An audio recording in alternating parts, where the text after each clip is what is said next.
Hi Tony, it's John, just trying to run you through this program for the first time. Okay, so it's not shown on my screen, but when you open up the program for the first time, you'll get a message somewhere up here saying that there are macros and do you want to enable content. You do have to say yes to that, otherwise these buttons won't work. If the program was off someone who you didn't know, then they might contain a virus, so you would usually say no to that. But when you open up this program, obviously it's off me, you know who I am, so it's safe to say yes to that. So once you open it up, there are these tabs along the bottom. Hopefully they're self-explanatory. The player IDs tab is where you would add players from.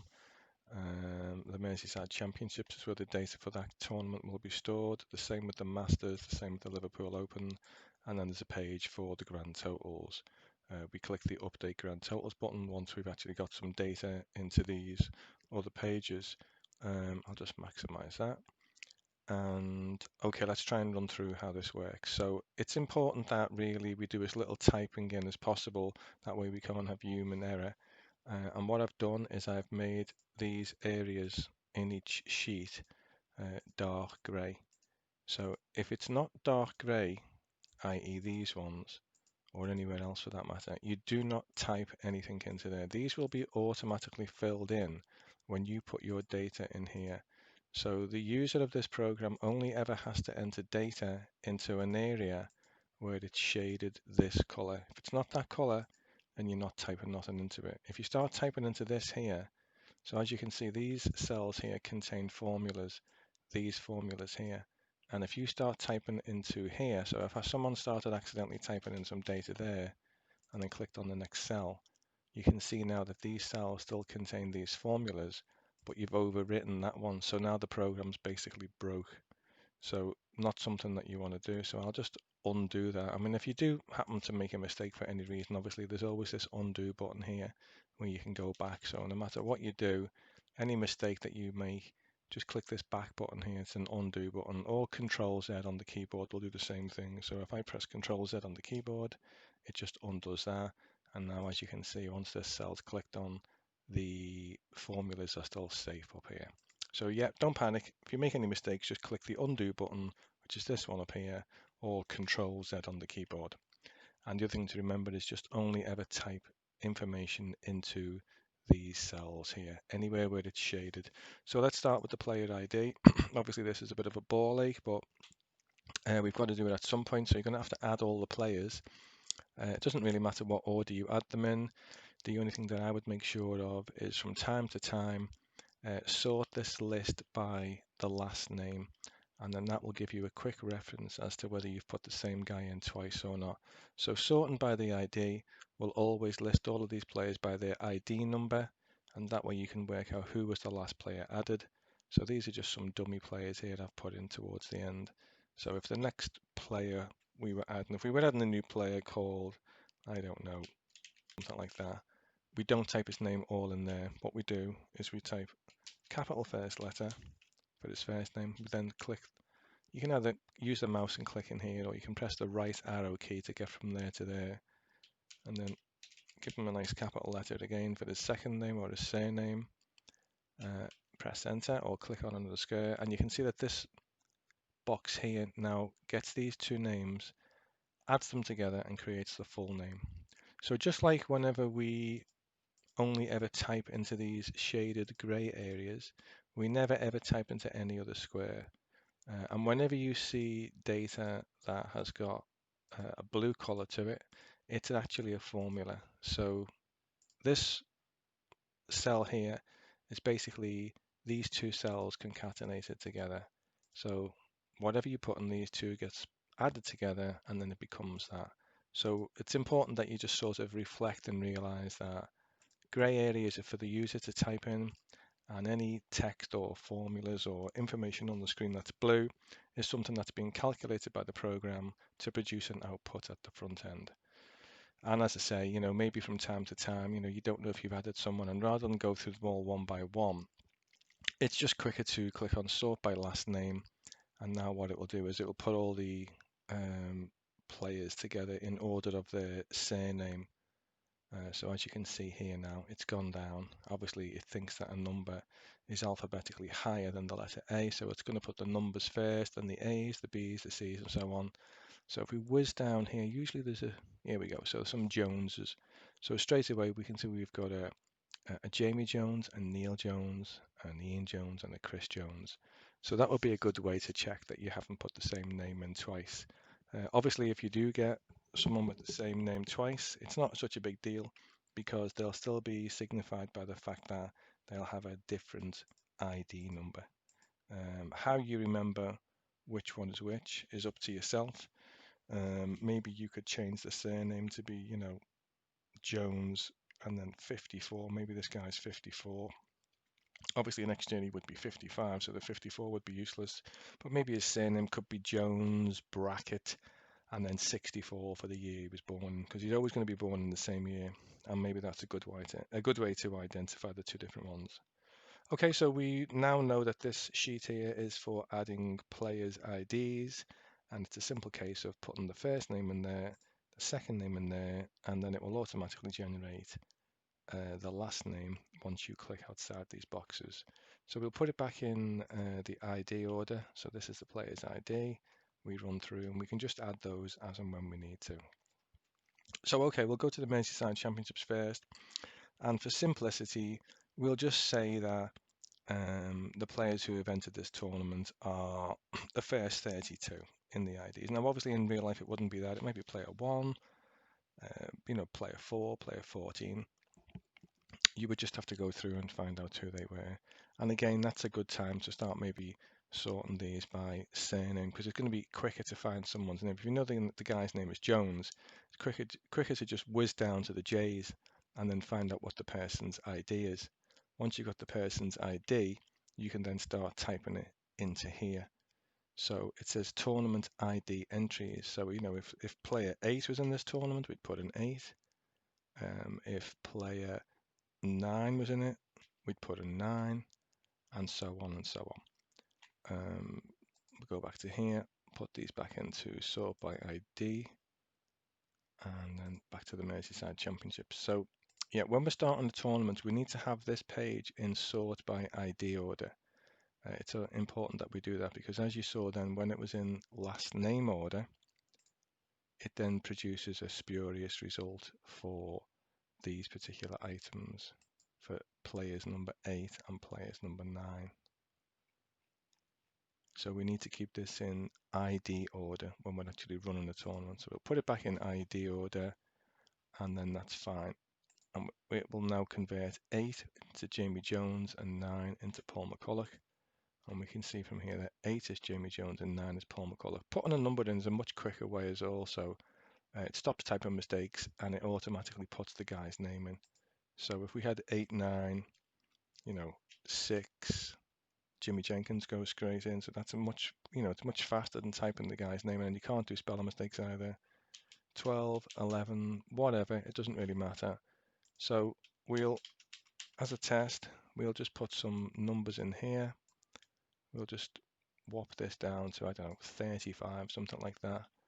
And it automatically puts the person's name in there to the right. Now, this is not actually the draw. This is just a list of who's in this tournament.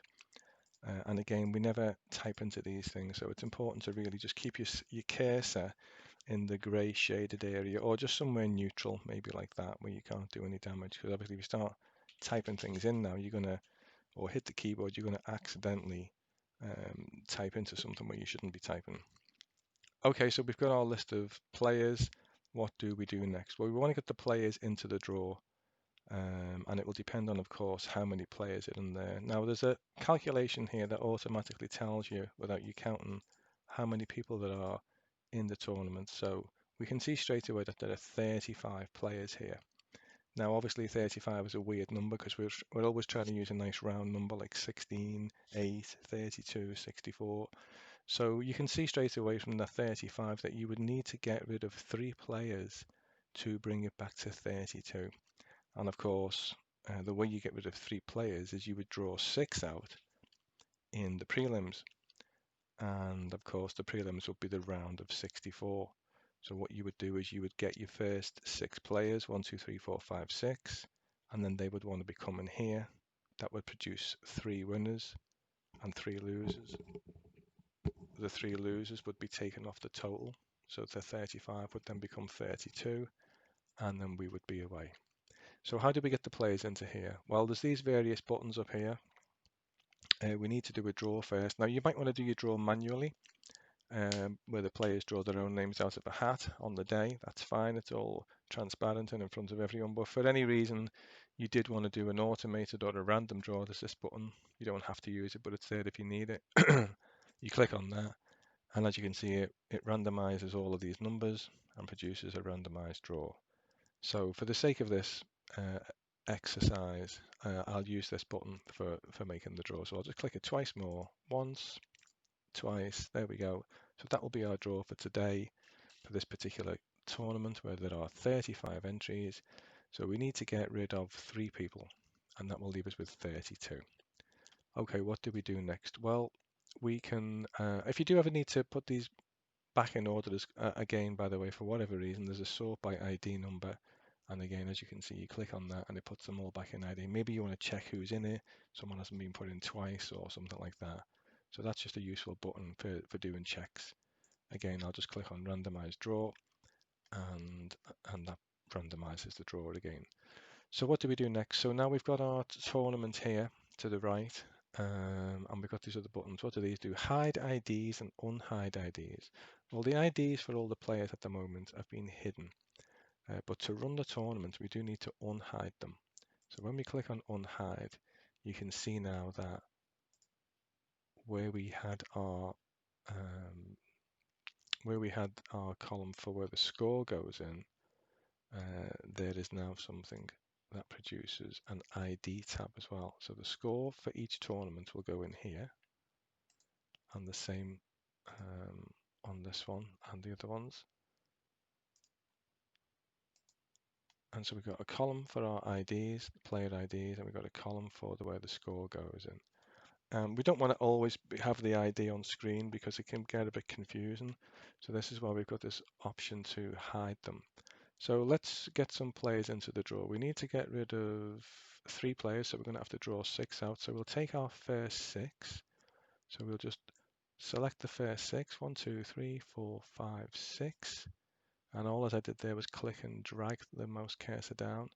You can also just click the first one and hit Shift on the keyboard and then hit the down arrow 2, 3, 4, 5, 6 times. That will highlight them. You can right click, copy.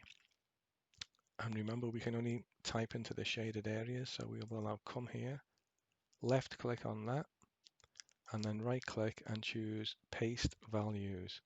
And paste values is what we use because we just wanted to paste in the value from here. We don't want to paste in any formulas or nothing like that. We just want to paste in those numbers, the values, nothing else. So we do that, and once we've pasted those in, it automatically generates the names. So that gives us our IDs. Now, theoretically, at that point, you could say, okay, I'm done with the ID column. Let's hide the IDs. That makes the draw nice and neat again. Okay, so what do we do then?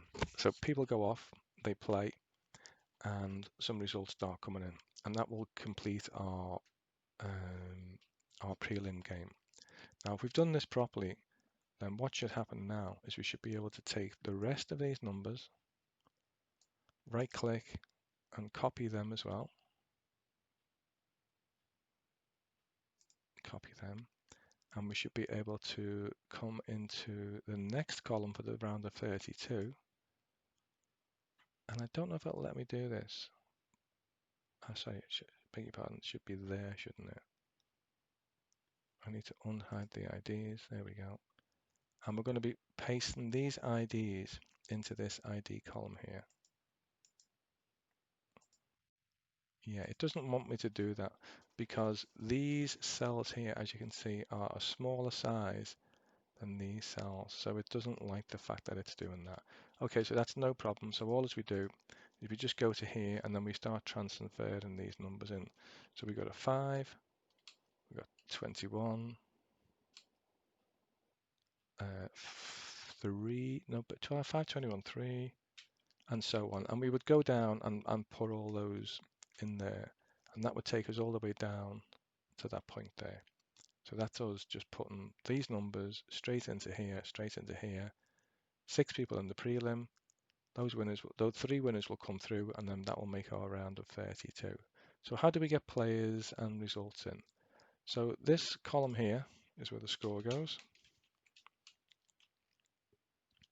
And that will also be the case for here, here, here, here, and here. Oh, I just made a bit of a mistake there, so just put that back in. Okay, so those columns are where our score is going to be. And the score in this case might have been 4-3, and then we might have had 4-1, and then we might have had 4-0. Once you've got your scores in there, there's your record of what happened in that match. And then in this column, you will put in the person who won the match. So the guy who won this match was Sean Maddox. His ID is 22. We press 22 in there, and that automatically takes his name. And Finn won the next one. He's player ID 20. We put that in. John Whitty is player 14. We put that in, and so on. And exactly the same for the next round. So if that happened to be 4-0, and John Whitty was 4-1, and Neil Jones was 4-0, that gives us our score lines. We put the winning ID into this, which again would be 22.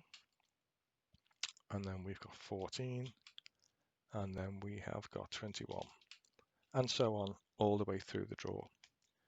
So that's how the draw is completed. And of course, you can hide these IDs at any time when you're not actually putting players into the next round. And then what will happen then is it just makes the draw on the screen a lot neater. And then you can just, it looks like a more conventional draw. So what do we do next? So players need to be assigned ranking points depending on how they've done in the tournament. So I've got this feature up here for the Merseyside Championships, and it's a multiplier.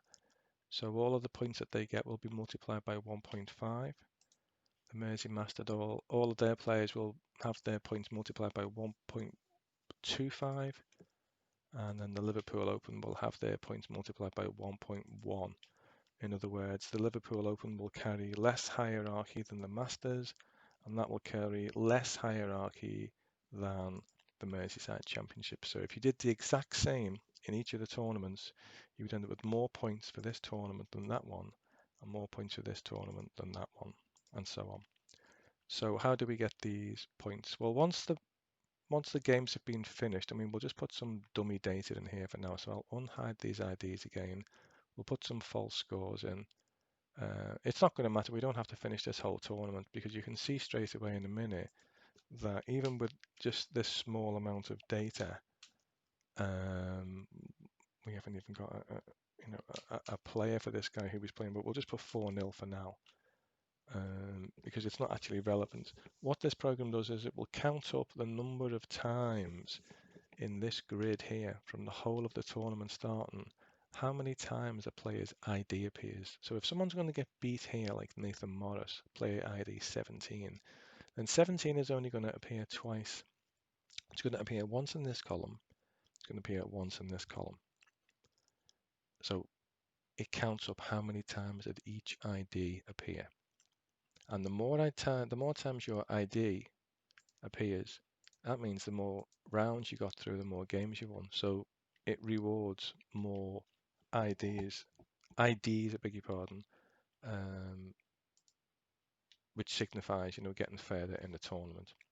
So how do we get that on the screen? So there's a button over here called Update Rankings. If we click on that, it simply goes through this whole grid, counting up how many players there were and how many times their ID appeared. So we can see straight away here that the likes of Sean, Whitty, and Neil Jones appeared more times. Well, they got further. They all got through to the last 16. So we should be seeing that Maddox, Whitty, and Jones have got more points than anybody else.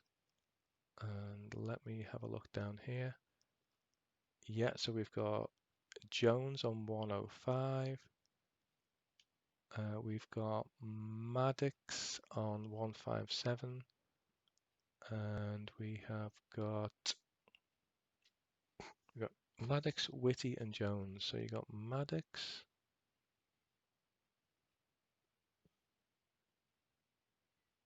Where's Maddox?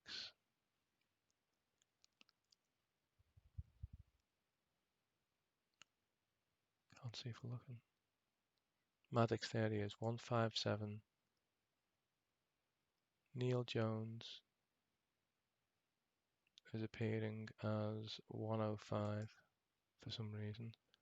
And we've got John Whitty is on 157 as well. Update rankings. Neil Jones is a mistake. For some reason, he's only appearing as 105. No, I must have done something wrong in an earlier round. So Neil Jones, and there's the reason why. The reason, even though he's in the round of 16, he's got less points, and it's because I haven't got his name in these rounds here. So, yeah, these guys are going to get more points than Neil Jones because Neil Jones actually got a bye, so he's played less matches to get through to here, which makes sense. Obviously, if people are playing prelims, you know, they're playing more games to get to the same stage, so they need to be rewarded with more points. So that makes sense. Anyway, this is what this does. It just follows it through like that. And obviously, if we carry this on, if we unhide the IDs and just put some dummy data in, so we say that Sean won that, so 22. We'll say Neil won that, which is 21.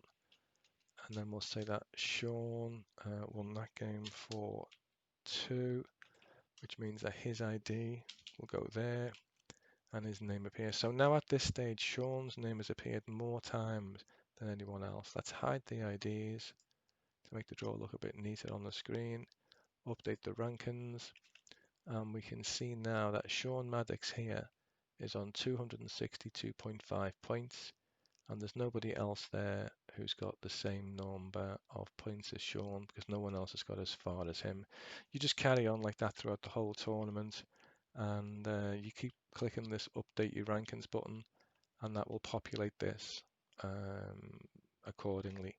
Obviously, when you're putting data in, you want to unhide the IDs so you can not just put the scoreline in, but put the winning ID in. And it's always safe, remember, to type into these grey areas. We're never typing into the white area, only ever the grey area. This column signifies the score. This column signifies the winning ID from that particular match. So let's hide those IDs again. And then once a particular tournament finishes, all as we would do then is go to the grand totals button. And we have a grand totals button here. We click on that. It then goes back through all of the tournaments and it drags all the data in, repopulates it, and this time it sorts them into ascending order, so the highest points being first. Obviously, these players down here have all got 0 points because although they were in the draw, we haven't actually put them in the draw yet, so we haven't assigned any numbers to them. The formula basically for calculating points is here. So we can see if I click on the first, let's go for Sean's in fact. Let's click on Sean's points of 262.5. And what it does is it uses a number of things. The formula is basically AL25. So AL25 is this thing here, which is 5, which is the number of times that Sean's name appears in the draw. So the more times he appears in the draw, the more matches he's won, which in this case is 5. It then multiplies the 5 by the number of players in the tournament. Obviously, if a tournament's got more players in, it's going to have to carry more ranking points because it's going to be harder to win. So it multiplies that by 5. By the number of players in the tournament, and then it finally multiplies that by the Mersey multiplier. In other words, this multiplier here that we've decided on.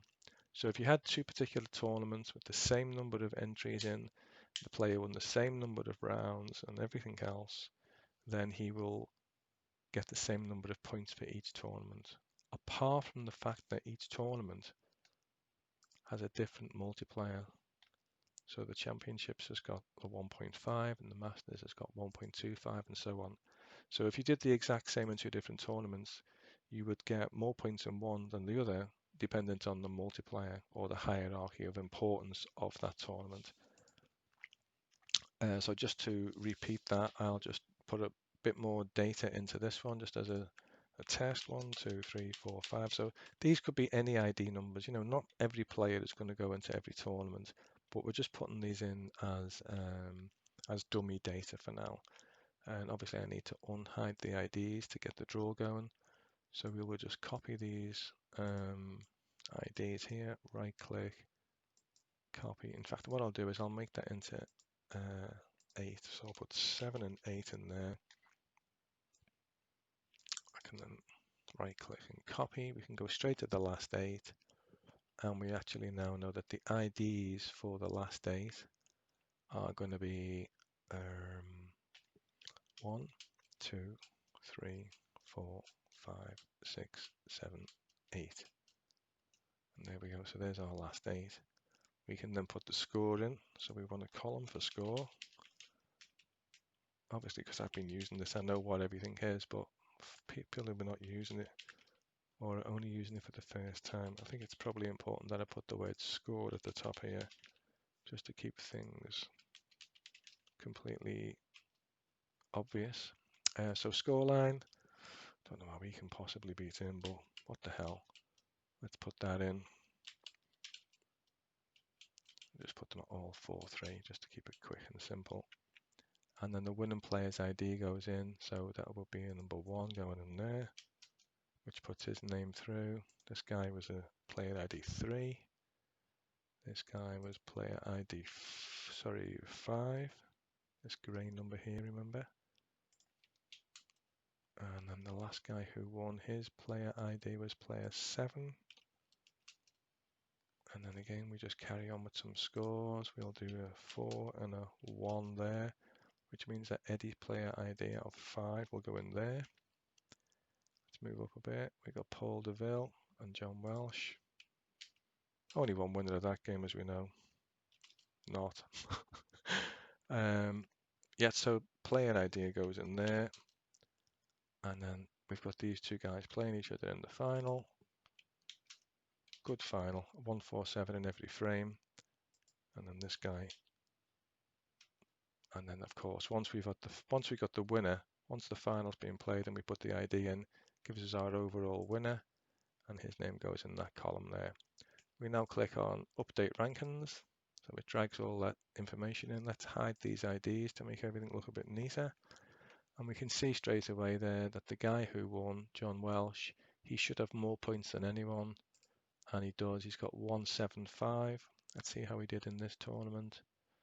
Well, he wasn't actually in that tournament, so let's put him in the tournament. He's ID number 1. Oops. So there you go. I've just actually typed into the blue area, which is a common mistake. I put the ID in the wrong place. So I will unhide the IDs and I will click on the undo button or Control Z. And it's not letting me do that for some reason. So I will go back here and I can just drag that formula down. So if for any reason you get your knickers in a twist and you can't do an undo button, what you can do is you can just copy this formula into the next cell. And the way you do that is you select the cell above it, go to the bottom right hand corner of here, and then just drag it down. And then it just copies the formula in. And now you can see that when you click on here, the formula appears up here again. So what I should have done there was type the number 1 in there. And now the guy's name goes in. Let's just put a, who do we not have in there? Let's put 64 in there for now, for argument's sake. And we'll say that the score there was, I don't know, 4-1. And Eddie Lott was in the previous round. So that actually had to be Eddie Lott, didn't it? So he should have been in there in that earlier round. And the Eddie Lott went through and won. So I need to reverse that to be a 1 and a 4 for it to make sense. Yeah, so there we go. So John Welsh, Eddie Lott, and then Eddie Lott goes through to play whoever. And the draw carries on. So now that, and I've done that for a reason, only so that I've got the same player in both tournaments. So I'll update the rankings again, and we can see that John Welsh in this tournament only scored 52.5, but in this one he scored 175. So 52 and 175 is going to come out around about 222.5. So if we go to grand totals and then update them,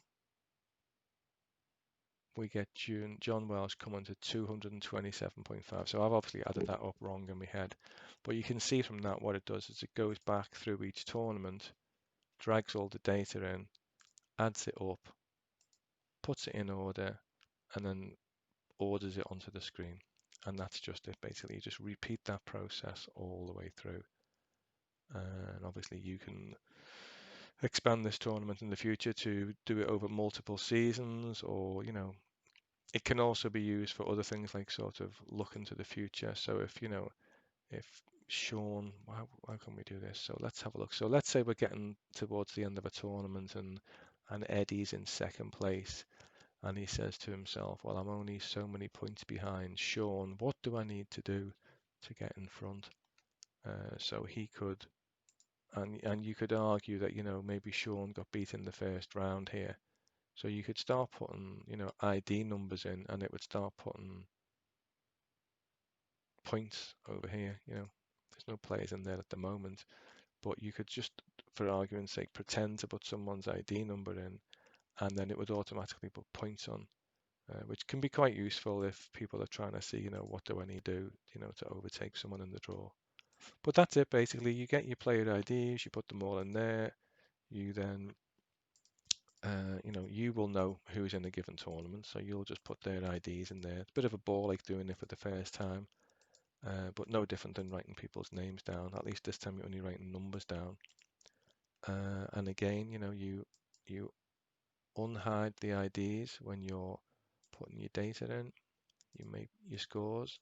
The winner's ID goes in here, which will automatically populate this. We all go through there. You can hide them at any time to make it look neater. Click on update your rankings.